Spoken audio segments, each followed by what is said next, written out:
Buen día a todos quienes nos estén viendo. Estamos con Luis Cáceres en nuestra novena cápsula del territorio al detalle, punto intervenciones domésticas, este segundo spin-off de nuestra plataforma, en la cual contamos algunos proyectos de intervenciones domésticas realizados en los últimos años. A raíz de la Bienal Iberoamericana de Arquitectura y Urbanismo, en la cual este programa docente quedó finalista, nos gustaría compartir con ustedes la experiencia de Luis Cáceres, quien en 2020, en periodo de pandemia, desarrolló su intervención doméstica. Así que los dejamos con Luis para que nos comparta su caso. Bueno, quisiera partir saludando primeramente a quienes nos están viendo y agradecer también a Felipe por la invitación a exponer lo que fue mi proyecto de intervención doméstica que desarrollé el año 2020 en el taller de quinto año.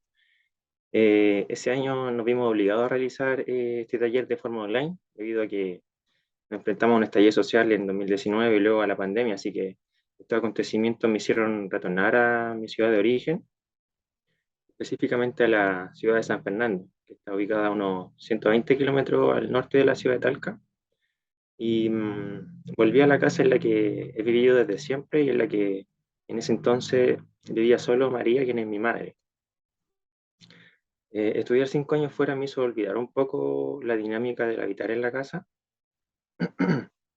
por lo que estar aquí un año antes de realizar el taller considero que fue una suerte para mí porque pude tomar este proyecto como un habitante y no como un visitante. Además, cuando le conté a mi madre sobre el taller, me dio la libertad para desarrollarlo sin limitaciones, así que eso fue una oportunidad igual para lanzarnos a experimentar. Esta es la villa donde se ubica la vivienda en la que realizamos la intervención. Es una villa de viviendas de tipo social del año 1989. En Chile, en los años 80, 90, muchas de las familias que vivían en zonas más rurales buscaban migrar a la ciudad, ya sea para encontrar mejores oportunidades o simplemente para establecerse.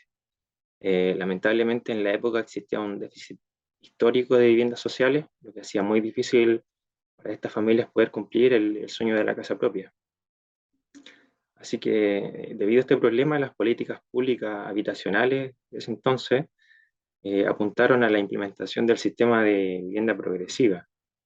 Este programa de vivienda progresiva consideraba dos puntos importantes. Primero, que estas viviendas eran una solución habitacional y no una vivienda terminada. Y segundo, que su carácter no era definido, sino que era progresivo en su crecimiento y en su flexibilidad programática. En definitiva, eran viviendas que se podían transformar a lo largo del tiempo y según los intereses del usuario. Una de esas familias fue la mía. Esta es la planta de la vivienda original del año 1989. Bueno, y como ustedes pueden ver, era básicamente un recinto cúbico construido entre medianeras que incluía como programa dos dormitorios, un espacio común, una cocina y un baño. Los muros interiores aquí no tenían otra función más que dividir los espacios, por lo que no contaban con ninguna aislación. Al observar estas tres plantas, podemos ver cómo la vivienda fue creciendo con el paso de los años, según las necesidades que se presentaban en aquel momento. El modelo original que acabamos de ver se mantuvo hasta el año 95 más o menos, donde los espacios públicos y privados tenían una relación directa entre sí. En el año 95 fue cuando nací, éramos cuatro los integrantes del hogar en aquel entonces, así que aprovechando la profundidad del terreno y como algo natural, se comenzó a ampliar la vivienda y el primer programa que se desprendió del cubículo original fue la cocina, que se ubica aquí. Pero apareció un sexto recinto que no tenía un programa definido, este de acá. En el año 2000 se volvió a ampliar, sin embargo, el comedor y los dormitorios siguieron estando en la ubicación original hasta el año 2011. Probablemente porque la seguidilla de recintos entre medianeras provocó que no existiera luz natural ni ventilación en estos nuevos espacios. Además, lo que sucedió con estos lugares dentro de la casa, que no tenían un programa definido, fue que se comenzaron a convertir en zonas de guardado o de lavado y de secado de ropa, por ejemplo. Aquí podemos ver dos plantas fotográficas comparativas. La primera corresponde a lo que sucedía entre los años 2011 y 2015, con 5 integrantes, y una segunda planta, aquí a la derecha, del año 2015 al 2020, solo con 2 integrantes, mi mamá principalmente, y yo que la visitaba de vez en cuando. El año 2011 fue el gran cambio del programa en la vivienda. Se redistribuyeron los dormitorios del cubículo original, pasando a ser un gran espacio de uso común, donde se encuentra el living y el comedor. La cocina, por su parte, pasó a estar junto a uno de los dormitorios y otros dos se ubicaron al fondo de la ampliación. En ese entonces, para mejorar un poco el flujo de aire por el interior, se eliminó la puerta que conectaba el living con la cocina, aquí en este sector. Bueno, y luego el año 2015 mi hermana migra, por lo que hasta el año 2020 su dormitorio ya no cumplía otra función más que servir de improvisada bodega, como se puede ver aquí, en esta zona. Esto nos hizo darnos cuenta de que todo este proceso de crecimiento que ocurrió en la casa, que por supuesto fue de la mano con el aumento de los habitantes en esta, había llegado a un punto culmine. Ahora que todos se habían ido, al parecer nos enfrentábamos a una vivienda que debía de crecer. Por lo tanto, ya no tenía sentido mantener este espacio pequeño que funcionaba como cuarto de guardado, y lo que debíamos hacer era optimizar el programa y su funcionalidad de acuerdo a las personas que en ese entonces habitaban. Así que esta falencia programática la pudimos tomar como una oportunidad dentro del taller, al menos en potencia, de mejorar la calidad espacial donde ocurría la vida familiar acá en el área de la cocina. En este corte fotográfico podemos ver la vivienda en sentido longitudinal. De izquierda a derecha se encuentra el antejardín, desde donde se ingresa al recinto original de la vivienda y en donde se ubica el living comedor. El muro junto al comedor conectaba directamente con el patio, ahora conecta con el dormitorio de mi mamá. Luego se encuentra el cuarto de guardado, en el que estaba el antiguo dormitorio de mi hermana, y finalizamos con un patio cubierto y un cuarto de guardado. La cubierta de la vivienda siempre fue a dos aguas, pero el agua oriente, que es esta, fue la que se modificó su pendiente para cubrir la ampliación en su totalidad. Entonces, basándonos en lo que les pude comentar previamente, la propuesta consideró 4 puntos o movimientos importantes. Lo primero fue distribuir un nuevo eje programático al mover el dormitorio que se encontraba junto a la cocina a la habitación que funcionaba como zona de guardado en este sector. El segundo movimiento fue ampliar este espacio de la cocina, eliminando el muro existente, creando un eje intermedio entre lo público y lo privado. Luego se buscó potenciar la relación entre esta zona intermedia y la zona pública al intervenir lo que fue la antigua fachada de la vivienda, descubriendo los vanos de las puertas y las ventanas que abrían al antiguo patio. Eh, Finalmente se habilitó un punto de luz natural al instalar un tragaluz en esta zona para mejorar la iluminación interior.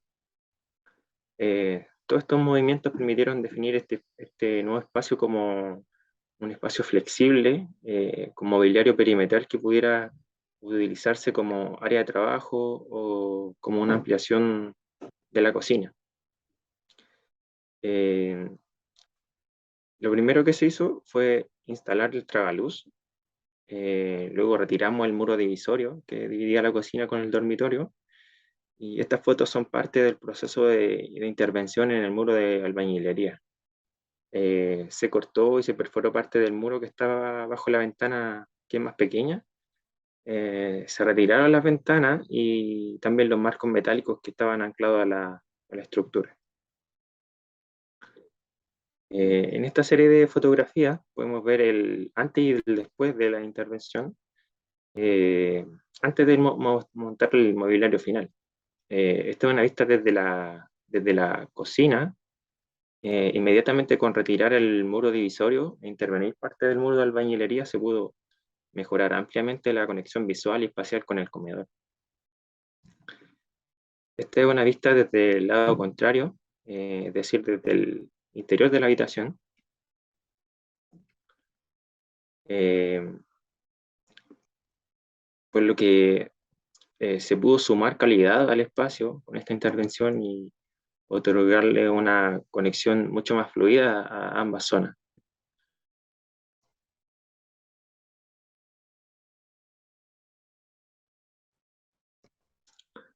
Aquí comenzamos con las fotografías del resultado final. Esta es una vista hacia la cocina que nos permite apreciar el ingreso de luz natural gracias a la apertura en la cubierta que se realizó.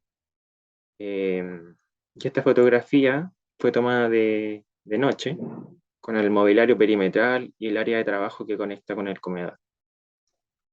Hoy en día hay más mobiliario perimetral que utilizamos como despensa o donde tenemos algunos electrodomésticos. El escritorio sí se reemplazó por una mesa que es más pequeña, eh, que a veces funciona como parte de la cocina y otras veces también yo la sigo utilizando como escritorio. Así que la intervención poco cambió desde aquel entonces hasta hoy. Eh, por supuesto que se disfruta mucho más el espacio ahora que es más amplio. Entonces, finalmente, este muro que es vestigio de la antigua construcción, podríamos entenderlo como soporte de las actividades cotidianas que se entrecruzan entre ambas zonas. Y para cerrar, con esta fotografía podríamos ver ya la totalidad de las partes del proyecto, con el mobiliario perimetral, el área de trabajo y su relación con este umbral, como también la apertura que, en la cubierta que hoy en día nos facilita el ingreso de luz natural. Así que eso ha sido todo por mi parte, agradecido de la invitación y agradecido también de quienes nos pueden ver. Ok, muchas gracias Luis por compartir con nosotros tu intervención doméstica. Muchas gracias, Felipe.